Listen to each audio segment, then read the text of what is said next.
Bonjour à tous et bienvenue dans Business Africa. Je suis Armelga. Dans l'édition de cette semaine, nous verrons comment la Côte d'Ivoire ambitionne de transformer localement la noix de cajou sur son sol. Ensuite, nous irons au Cameroun pour voir l'état d'avancement des travaux du deuxième plus grand barrage du pays. Et nous terminerons par la sous-exploitation des ressources naturelles de l'Afrique. Elle est désormais considérée comme un produit stratégique derrière le cacao. La noix de cajou, encore appelée or gris, sera transformée d'ici les 5 prochaines années sur place en Côte d'Ivoire. Le pays a vu sa production doubler durant les 5 dernières années pour atteindre désormais les 22% de la production mondiale. Les détails dans cet élément de Chancela Lingui et Eric Otenga.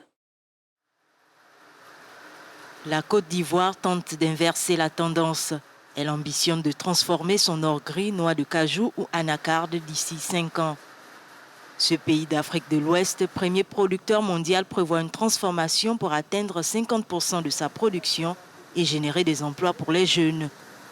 Cet ambitieux projet montre l'intérêt croissant pour la noix, qui était autrefois une culture marginale avant de devenir une filière soutenue par l'État. Nous avons démontré que nous savons produire. Maintenant, il reste à démontrer que nous savons vendre et que nous savons surtout commercialiser et surtout transformer. Parce que c'est dans la transformation que réside la vraie valeur ajoutée. La transformation qui est créatrice d'emplois. C'est la transformation qui permet donc aux familles, j'allais dire, et surtout aux femmes, d'avoir des emplois et de subvenir aux besoins donc, de leur famille. Le leader mondial du cacao a vu sa récolte de noix de cajou doubler en 5 ans, passant de 380 000 tonnes en 2013 à 711 000 tonnes en 2017, soit 22% de la production mondiale. Sur le milliard de dollars octroyé par la Banque mondiale, la Côte d'Ivoire utilisera 200 millions de dollars pour la transformation de la noix de cajou. Direction le Cameroun, où la construction du deuxième plus grand barrage s'est achevée il y a quelques semaines.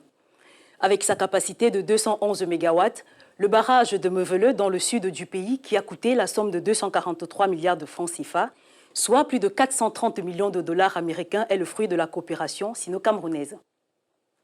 Le reportage est signé Ruth Lago, Améliane Akitimbo et Joël Honoré-Com. 5 ans après le début du chantier en 2012, la construction du barrage de Menvele à Niabizan dans le sud Cameroun est achevée. C'est donc un barrage hydroélectrique d'une capacité de 211 MW qui apportera un peu plus à l'offre énergétique actuelle, estimée à 1341 MW. Un projet qui arrive à point nommé, d'autant plus qu'avec une économie en pleine croissance, la demande annuelle en électricité équivaut à près de 100 MW. À ce niveau, nous sommes à l'évacuateur principal. Un peu plus haut, on vous a présenté l'évacuateur secondaire qui déversait l'eau en aval de manière naturelle. Mais à ce niveau, nous sommes à l'évacuateur principal.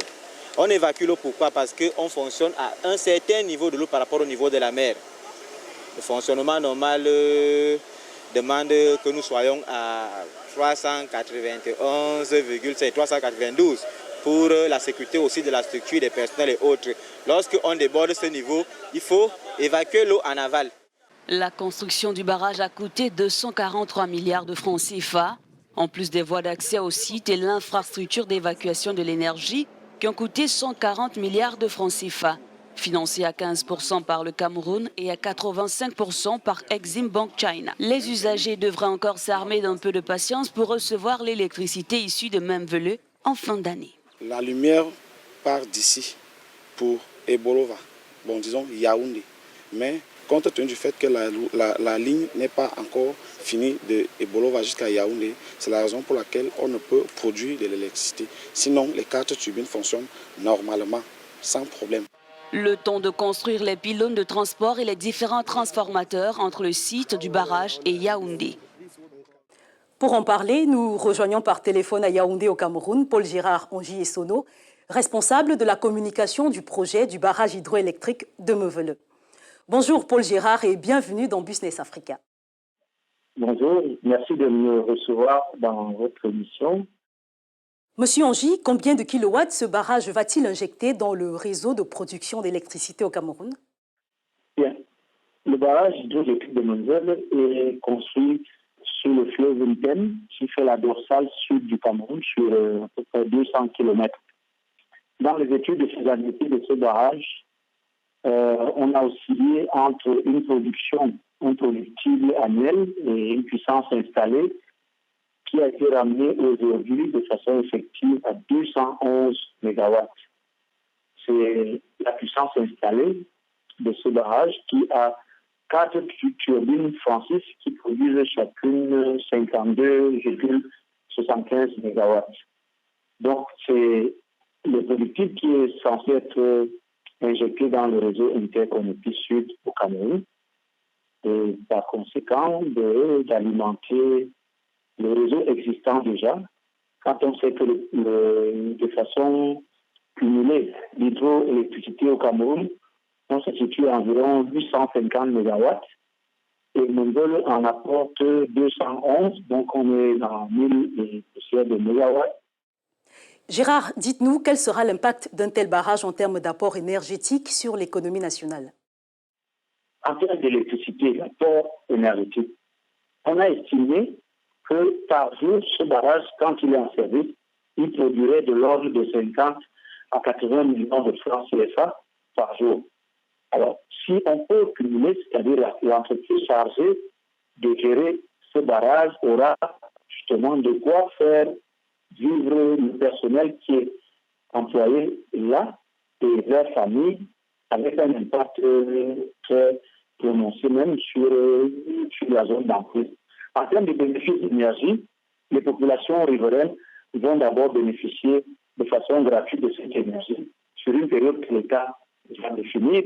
L'État a prévu de donner de l'énergie aux riverains sur près de 100 km en linéaire. Et enfin, je peux dire sur le plan macro maintenant que l'apport de 211 MW peut permettre aux industries de s'installer dans la zone riveraine du barrage et de produire de manière à ce que les coûts de transport soient réduits. À ce niveau, Gérard, dites-nous, le gouvernement du Cameroun peut-il envisager une exportation de son électricité? Au départ, dans la projection du projet, on avait justement envisagé avec les autres, on a envisagé une interconnexion des réseaux d'Afrique centrale. Là, ça induit d'autres investissements comme un transformateur qui va maintenant élever le 110 volts à 220, par exemple. Mais le chef de l'État, lorsqu'il posait la première pierre du barrage de Menvele, le chef d'État du Cameroun, avait dit que si les pays voisins en font la demande, on peut leur en donner.